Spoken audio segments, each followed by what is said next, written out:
Assalamualaikum. Halo anak-anak pintar. Jumpa kembali dengan Pak Warta di video pembelajaran secara online. Jangan lupa subscribe, like, share, dan komen videonya ya. Terima kasih. Untuk mengawali pertemuan kita hari ini, marilah kita berdoa bersama menurut agama dan kepercayaan masing-masing. Berdoa dipersilahkan.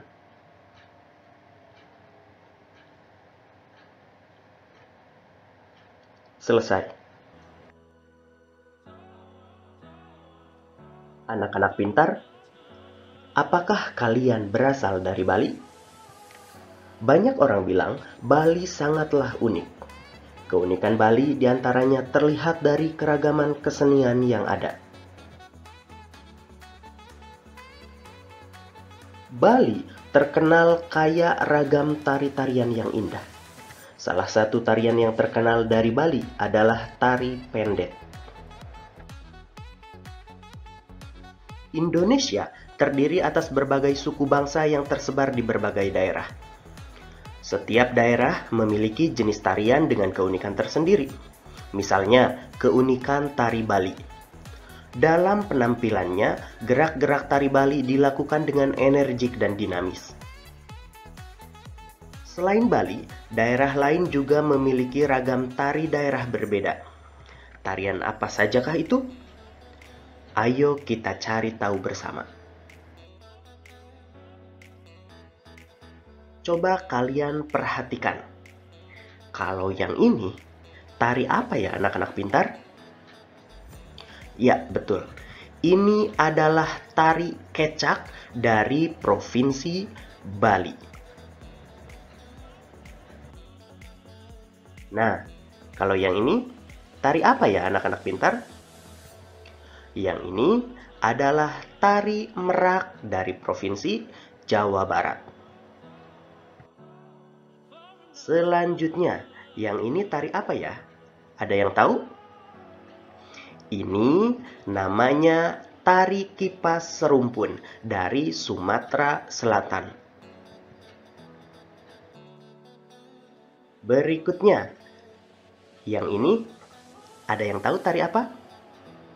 Ini namanya tari golek dari Provinsi Daerah Istimewa Yogyakarta.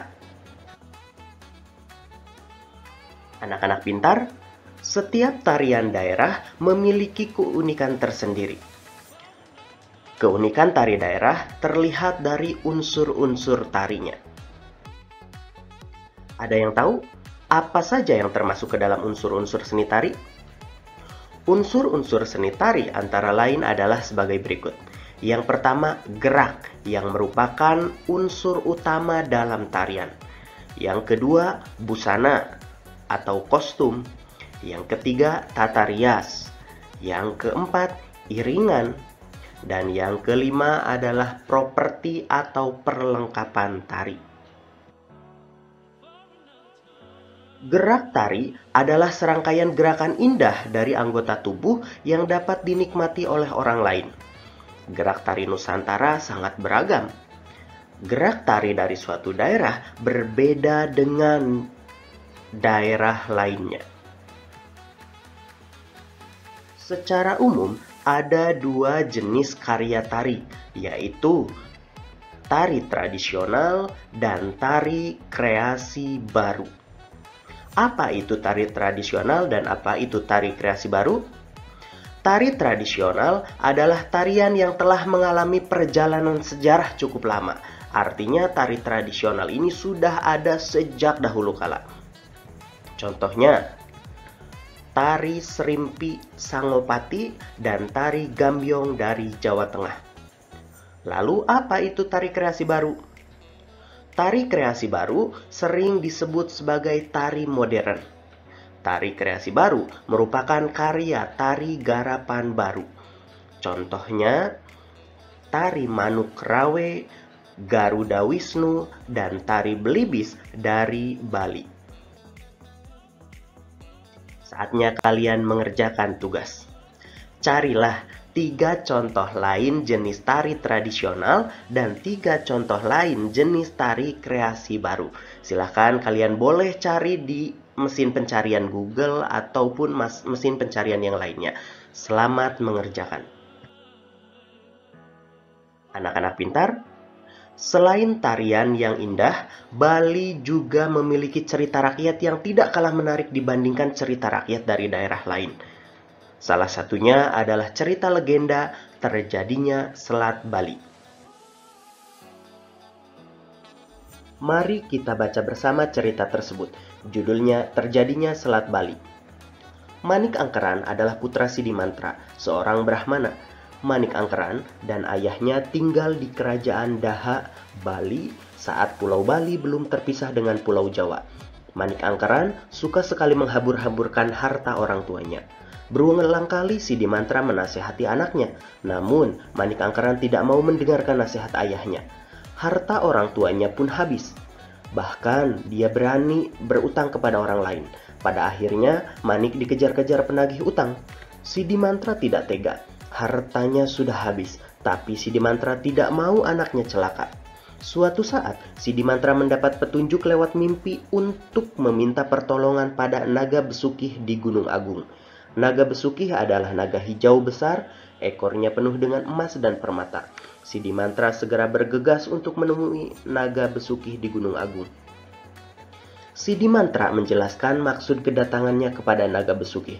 Sidimantra meminta sedikit harta untuk membayar utang-utang Manik Angkeran. Naga besukih bersedia untuk membagi sebagian hartanya. Naga besukih mulai menggoyang-goyangkan ekornya. Seketika beberapa emas dan permata pun rontok. Sayangnya, harta yang didapat ayahnya kembali digunakan Manik Angkeran untuk berfoya-foya. Manik Angkeran yang kehabisan harta akhirnya mencari tahu tempat ayahnya mendapat harta. Seseorang memberitahunya bahwa Sidimantra memperoleh harta dari naga besukih.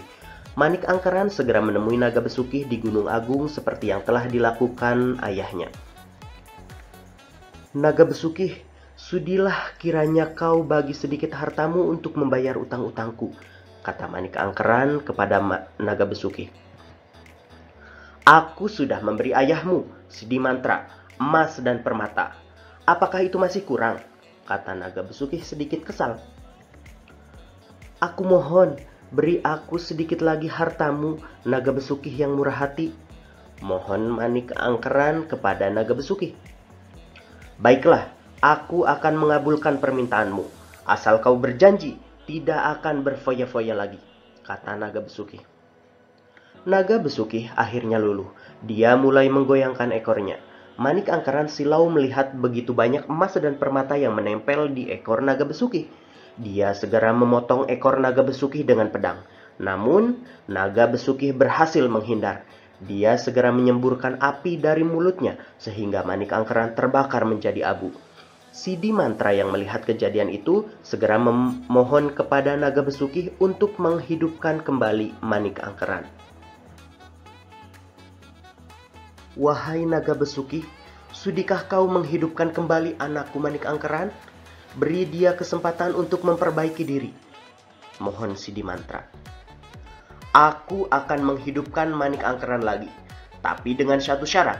Manik Angkeran tidak boleh pulang bersamamu. Dia harus tinggal bersamaku dan menjadi muridku. Aku akan mengajarkan dia menjadi orang yang baik dan berilmu, kata naga besukih sambil menghela napas. Baiklah, naga besukih, aku serahkan anakku kepadamu untuk dididik menjadi anak yang baik, jawab Sidimantra. Akhirnya, Manik Angkeran hidup kembali. Sidimantra segera mengeluarkan tongkat dan membuat garis memisahkan dirinya dan anaknya. Garis itu mengeluarkan air yang deras dan memisahkan Gunung Agung dengan sekitarnya. Sampai sekarang, garis itu dikenal sebagai Selat Bali yang memisahkan Pulau Jawa dan Pulau Bali. Anak-anak yang pintar, ada 3 orang tokoh yang diceritakan dalam kisah tersebut, yaitu Manik Angkeran, kemudian Sidimantra, dan naga besukih. Ketiga tokoh tersebut memiliki sifat masing-masing. Tokoh yang bersifat baik disebut sebagai tokoh protagonis, sedangkan tokoh yang bersifat jahat atau memiliki sifat yang jahat disebut sebagai tokoh antagonis. Siapakah yang menjadi tokoh antagonis dan siapa yang berperan sebagai tokoh protagonis pada cerita tersebut? Tokoh antagonis pada cerita tersebut adalah Manik Angkeran. Mengapa demikian? Pada cerita tersebut, Manik Angkeran dikisahkan sebagai orang yang suka menghambur-hamburkan harta orang tuanya. Sedangkan yang menjadi tokoh protagonis pada cerita tersebut adalah Sidimantra dan Naga Besuki. Sidimantra adalah seorang ayah yang begitu menyayangi putranya. Dan Naga Besuki adalah seekor naga yang mau membantu kesusahan Sidimantra. Nah, sekarang apakah kalian sudah paham apa itu tokoh antagonis dan tokoh protagonis? Baiklah, jika demikian mari kita lanjutkan ke materi selanjutnya. Anak-anak pintar, apakah kalian suka bermain sepeda? Bagaimana cara kalian mengayuh sepeda tersebut? Apakah pelan-pelan seperti pada gambar 1? Ataukah dengan kencang seperti pada gambar 2? Lalu, apakah ada perbedaan pada gerak sepeda jika dikayuh dengan lambat atau dikayuh dengan cepat? Jika kalian mengayuh sepeda secara perlahan, gerak laju sepeda pun akan pelan. Pada saat kalian mengayuhnya dengan cepat, laju sepeda pun akan lebih cepat. Artinya, gaya bisa mempengaruhi cepat lambatnya gerak suatu benda. Apakah kalian masih ingat apa saja pengaruh gaya terhadap gerak benda itu? Pada pertemuan sebelumnya, kita sudah bahas bahwa ada 4 pengaruh gaya terhadap gerak benda, yaitu yang pertama, gaya dapat memengaruhi benda diam menjadi bergerak. Yang kedua, gaya dapat memengaruhi benda bergerak menjadi diam. Yang ketiga, gaya dapat memengaruhi benda bergerak lebih cepat atau lebih lambat.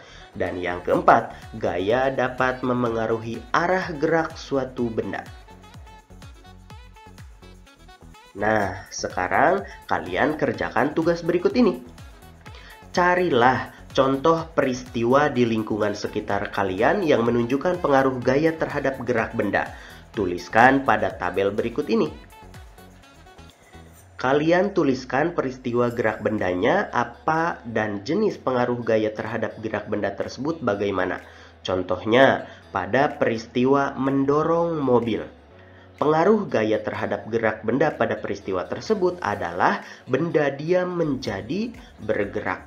Silahkan kalian tuliskan 5 contoh lainnya. Selamat mengerjakan. Anak-anak pintar, demikianlah materi pelajaran kita hari ini. Pesan Pawarta untuk kalian, sikap menghambur-hamburkan harta adalah sikap tercela. Oleh karena itu, bijaklah dalam menggunakan harta atau uang yang kita miliki. Akhir kata dari Pawarta, wassalamualaikum warahmatullahi wabarakatuh.